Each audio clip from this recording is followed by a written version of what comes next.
கூட்டுடந்து எதிர்வரினும் கூடி எதிர்க்கிற ஆற்றல் படை இதுகான் என அமர்ந்திருக்கின்ற இந்த படை போதுமா, இன்னும் கொஞ்சம் வேண்டுமா?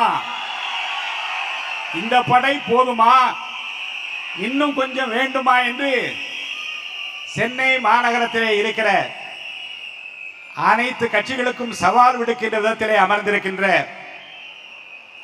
உழைப்பால் உங்களை நாங்கள் கோட்டைக்கு அனுப்புவோம், கோட்டையிலே கோலோச்சுகின்றவர்களை வீட்டுக்கு அனுப்புவோர் வரைக்கும் ஓய மாட்டுவோம் என்று சூளுரைத்து சொல்லுகிற என் அருமை மாவட்ட கழக செயலாளர்கள் ரொம்ப அருமையாக பேசினார்கள். மேடையில் அமர்ந்திருக்கின்ற பொதுச் செயலாளர் உட்பட அனைத்து முன்னணி தலைவர்களுக்கும் என் நெஞ்சார்ந்த வணக்கத்தை நான் தெரிவிக்கிற போது பீரிட்டு கிளம்புகிற உள்ள உணர்வுகள் எல்லாம் ஒரு மன்றத்திலே மறவர்களாக ரசிகர்களாக இருந்து ஒரு தலைவரை பின்பற்றி 20-25 ஆண்டுகளுக்கு மேலாக அவர் அடியை தவிர வேறு அடியை பார்க்காமல், அவர் உருவத்தை தவிர வேறு உருவத்தை பார்க்காமல், எந்த கைமாறும் கருதாமல் ரசிகர்களாக இருந்து மக்கள் இயக்கம் என்று ஆரம்பிக்க போது ஒரு தொண்டனாக மாறி தூய உள்ளத்தோடு மக்கள் பணியாற்றி இன்றைக்கு ஒரு இயக்கம் வரும் என்று தெரியாது, அந்த இயக்கம் மலரும் என்று தெரியாது, அந்த இயக்கம் வளரும் என்று தெரியாது, அந்த இயக்கத்தை வழிநடத்துகிற ஒரு தானை தளபதி அவர்கள் ஒரு முதலமைச்சராக வருவார் என்று தெரியாத நேரத்திலும் எந்த கைமாறும் கருதாமல் உழைத்திருக்கிற சென்னை மாநகர தொண்டர்களை நான் இங்கே மனதார போராட்டுகிறேன். இங்கே அருமை மாவட்ட கழக செயலாளர்கள் மிடுக்கோடு பேசினார்கள், ஏற்றத்தோடு சவால் விட்டு கேட்டார்கள். காவல்துறைக்கு தாங்கள் ஆற்றிய பணியை சொன்னார்கள். ஏமாந்து போனவர்கள் நினைக்காதே, ஏளனம் செய்யாதே, ஏகடியம் பேசாதே, நாங்கள் கோட்டைக்கு போகிற நாள் நெருங்கிவிட்டது என்று ஒவ்வொருவரும் தங்கள் கருத்துக்களை எல்லாம் அழகாக எடுத்து வைத்துக் கொண்டிருக்கிறார்கள். மாவட்ட கழக செயலாளர்கள் தான் ஒரு கட்சிக்கு தூண், மாவட்ட கழக செயலாளர் தான் இந்த இயக்கத்திற்கு பெருமை. அந்த பெருமையை சுமந்து கொண்டிருக்கிற நம்முடைய மாவட்ட கழக செயலாளர்கள் சென்னை மாநகரம் முழுவதும் எத்தகைய பணிகளை ஆற்றிக் கொண்டிருக்கிறார் என்பதை வருகின்றிருக்கிற அத்தனை தொண்டர்களின் கரவொலியே காட்டுகிறது. கரவொலி காதை பிளக்கிறது என்றால் இந்த விசில் சத்தம் எல்லா சின்னங்களையும் விஞ்சி நிற்கிற காட்சியை என்னாலே பார்க்க முடிகிறது. சென்னை மாநகரம் கோட்டை என்கிறார்கள். எனக்கு ஒரு வசனம் தான் ஞாபகம் வந்தது. வீரபாண்டிய கட்டபொம்மன் படத்திலே ஜாக்சன் துரை சொல்லுவார், இந்த மண்கோட்டையை வைத்துக் கொண்டுதானா மணக்கோட்டை கட்டுகிறார், இந்த மாலைக்குள்ளே இது தரைமட்டம் ஆகட்டும் என்று ஒரு வசனம் வரும். அவர் செய்தது நியாயம் அல்ல. ஆனால் நான் சொல்லுகிறேன், சென்னை மாநகர திராவிட முன்னேற்ற கழகத்தின் கோட்டை என்போருக்கு சொல்லுகிறேன், இது மண்கோட்டை தான் என்பதை தளபதி நிரூபிக்கின்ற நாள் அதிக தொலைவில் இல்லை என்பதை உங்கள் உழைப்பு காட்டிக் கொண்டிருக்கிறது. உற்சாகத்தோடு பணியாற்றி கொண்டிருக்கிற அந்த தொண்டர்களுக்கு நான் அன்போடு ஒன்றை சொல்லுவேன். ஏற்கனவே நம்முடைய அன்பு தலைவர் கட்டளையின்படி நான் பேசுகிற போது குறிப்பிட்டு சொன்னதுதான், ஒன்றுபட்டால் தான் உண்டு வாழ்வு. ஒரு சின்ன கதையை சொல்லி நான் என் உரையை முடிக்கின்றேன். 4 மாடுகள் அழகாக பயிரை மேய்ந்து கொண்டிருக்கிறது.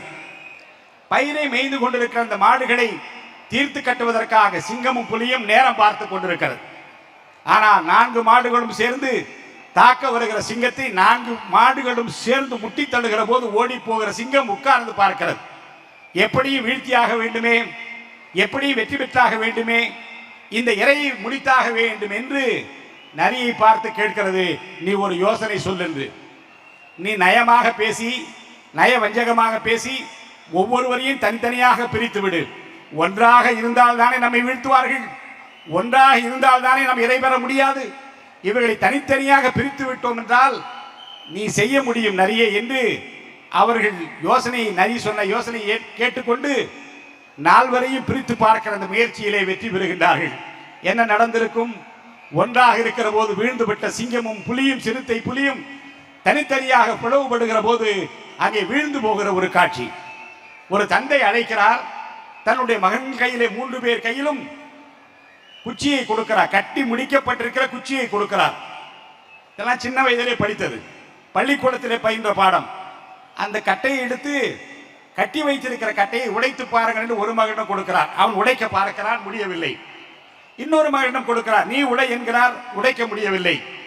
இன்னொரு மகனிடம் கொடுக்கிறார், அவனும் முயன்று பார்த்து முடியவில்லை என்று சொல்கிறார்.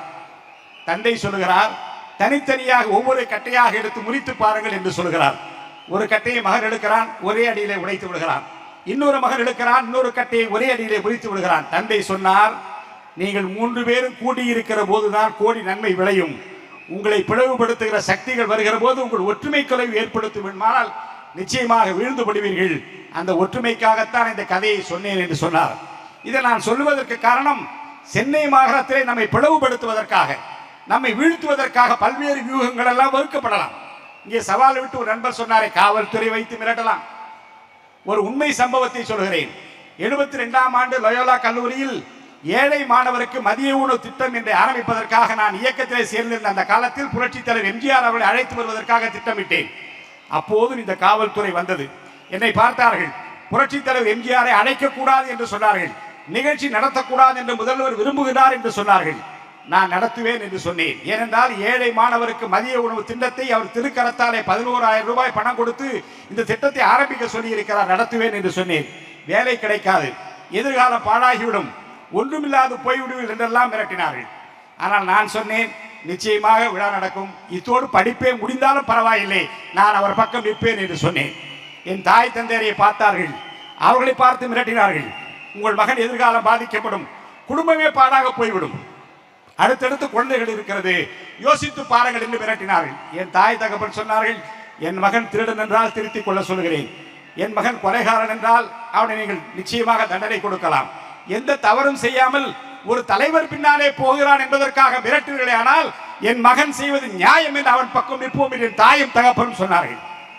இதை நான் சொன்னதற்கு காரணம் என்ன என்றால், பின்னாலே ஒரு அதிகாரி வந்தார்.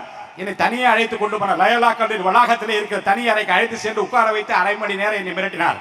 என்ன சொன்னார் என்றால், ஏம்பா நீங்கள்லாம் படித்தவங்க, நீங்கள்லாம் விவரம் தெரிந்தவர்கள், எதற்காக இந்த நடிகர் பின்னாலே போகிறீர்கள் என்று என்னை கேட்டார். என்ன கொள்கை தெரியும், என்ன கோட்பாடு தெரியும் என்று கேட்டார். நான் அமைதியாக கேட்டுக்கொண்டு விட்டு ஒரே ஒரு பதிலை சொன்னேன். பொது வாழ்க்கைக்கு வருகின்றவர்கள் நல்லவர்களாக இருக்க வேண்டும். நான் ஒருவரை நல்லவராக பார்க்கிறேன், அது புரட்சித் தலைவர் எம்ஜிஆர். இன்னொருவரை கெட்டவராக பார்க்கிறேன், எனவே நல்லவர் பின்னாலே நிற்கிறேன் என்று நான் சொன்னேன். இன்றைக்கு நான் பார்க்கிறேன், 72க்கு பிறகு இந்த தமிழ்நாடு இன்றைக்கு கண்டுபிடித்திருக்கிற ஒரு மாபெரும் தலைமைதான், அண்ணன் நல்லவர் தான், வல்லவர் தான் தளபதி விஜய் என்பதை இந்த நாடு ஏற்றுக்கொண்டிருக்கிறது. என் அருமை சென்னை மாநகரத்து செயல் வீரர்களே, என் அன்பு சகோதரர்களே, சகோதரிகளே, மீண்டும் சொல்லுகிறேன், வீழ்த்த முடியாத கோட்டை அல்ல இந்த சென்னை மாநகரம். வியப்பாலை விழிகளை உயர்த்துகிற அளவிற்கு ஒரு மாபெரும் மக்கள் சக்தி உங்கள் பக்கம் இருக்கிறது. நீங்கள் முயன்றால் முடியாது ஒன்றுமே கிடையாது. சென்னை வீழ்ந்தால் தமிழ்நாடு வீழ்ந்தது. சென்னை வீழ்ந்தால் தமிழ்நாடு முழுவதும் ஆர்ப்பரித்து எழுகிற நம்ம தொண்டர்கள் ஊக்கம் பெறுவார்கள், ஆக்கம் பெறுவார்கள். இந்த செயல் வீரர் கூட்டம் தான் தமிழ்நாட்டுக்கு முதல் கூட்டம். ஆனால் இந்த முழுகி கொண்டிருக்கிற மாவட்ட செயலாளருடைய அந்த பேச்சுக்களை எல்லாம் கேட்டால் எவ்வளவு தியாகம், எவ்வளவு கஷ்டம், எவ்வளவு பொருளாதார நெருக்கடி, எதையும் சொல்லாமல் கையிலே காசு இல்லாவிட்டாலும் கூட மாசு மறுவற்ற இதயத்தோடு என் தலைவனுக்காக, தளபதிக்காக நான் எதையும் செய்வேன் என்கின்ற அந்த ஊக்கத்தோடு வந்திருக்கிற உங்களை எல்லாம் நான் மனதார பாராட்டுகிறேன்.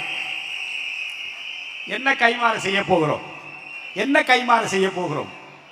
நீங்கள் உழைப்பால் அவரை உயர்த்தி கொண்டிருக்கிறீர்கள். ஆட்சி வரும், முதலமைச்சராக அமர்வார், இந்திய நாடு கண்டிராத ஒரு மாபெரும் வெற்றியை அவர் பெறக்கூடிய நாள் நெருங்கிக் கொண்டிருக்கிறது, மனதில் வைத்துக் கொள்ளுங்கள். என்னுடைய விருப்பம் எல்லாம், முதல்ல நான் கவுன்சிலராக இருந்தேன், எம்எல்ஏவாக ஆக்கப்பட்டேன், 17 தொகுதிக்கு மாவட்ட செயலாளர் ஆக்கப்பட்டேன், வாரிய தலைவரானேன், சட்டமன்ற உறுப்பினரானேன், பல்வேறு பொறுப்புகளை எல்லாம் நான் அனுபவித்தேன். ஆனால் ஒன்றை நான் புரிந்து கொண்டேன், நீங்கள் இங்கே இருக்கிற சென்னை மாநகரத்தில் இருக்கிற பல பேர் கவுன்சிலராக வர வேண்டும், மேயராக வர வேண்டும், துணை மேயராக வர வேண்டும், பல்வேறு பொறுப்புகளிலே அமர வேண்டும். உங்களின் எதிர்காலம் மக்கள் பணி ஆற்றுவதற்காக இறைவன் உங்களுக்கு கொடுத்திருக்கிற இந்த பதவிகள், நம்மை நம்பி இருக்கிற தலைவருக்கு விசுவாசமாக இருக்க வேண்டும் என்பதற்காக நீங்கள் பெற்றிருக்கிற இந்த பதவிகள் மக்களை நோக்கி செல்லட்டும், மக்கள் பணிக்காக செல்லட்டும். மக்கள் பணி ஆற்றுவதிலே நம்முடைய மக்கள் இயக்கத்தை சார்ந்த உங்களுக்கு தளபதி, போற்றுதலுக்குரிய வணக்கத்திற்குரிய தளபதி விஜய் அவர்களுக்கு கிடைத்திருக்கிற கொள்கை தங்கங்களைப் போல வேறு எந்த கட்சியும் கிடையாது. நான் எழுதி தர முடியும். பல்வேறு கட்சிகளுடைய வரலாற்றை பார்த்திருக்கிறேன், பழகி இருக்கிறேன், பேசி இருக்கிறேன், தெரிந்து வைத்திருக்கின்றேன். இங்கே நமக்கு கிடைத்திருக்கிற தங்கங்களைப் போல மிகப்பெரிய சொத்து வேறு எந்த கட்சியும் கிடையாது. ஏனென்றால் குறைந்த காலத்தில் நிறைவாக வெட்டிவா என்றால் கட்டி வருகிற கட்டிடம் காளைகள் நிறைந்திருக்கிற ஒரு கழகம் இது. வெட்டிவா என்று சொன்னால் கச்சிதமாக பணியை முடித்து தருகிற மகளிர் நிறைந்திருக்கிற ஒரு கழகம் இது. சென்னை மாநகரத்தை பொறுத்த வரைக்கும் நீங்கள் ஆற்ற வேண்டிய பணிகள் அநேகம் இருக்கிறது. நிச்சயமாக ஒன்றை சொல்கிறேன், நயவஞ்சகம் சூழ்ச்சிக்கு ஆட்பட்டு விடாதீர்கள், பிரிவினை சக்திகளுக்கு ஆட்பட்டு விடாதீர்கள். ஜாதி மத இன மொழி வேறுபாடுகளை எல்லாம் களைந்திருக்கிற நாள் நெருங்கி கொண்டிருக்கிறது. நம்மை பொறுத்தவரைக்கும் பிறப்புக்கும் எல்லா உயிர்க்கும் என்ற அடிப்படையில் எல்லோரையும் சமமாக பாதித்து சமூக நீதியை நிலைநாட்டி இதுவரை இந்திய துணை கண்டம் பார்த்திராத ஒரு நல்ல முதலமைச்சரை, நேர்மையான ஒரு முதலமைச்சரை, ஒரு நல்லவரை வல்லவரை ஆட்சி கட்டிலே அமர்த்துற வரைக்கும் ஓயாது உழைப்போம் வாருங்கள் என்று நான் சூளுரைத்து இந்த வாய்ப்பிற்கு வணங்கி விடைபெற்றுக் கொள்கிறேன். நன்றி, வணக்கம்.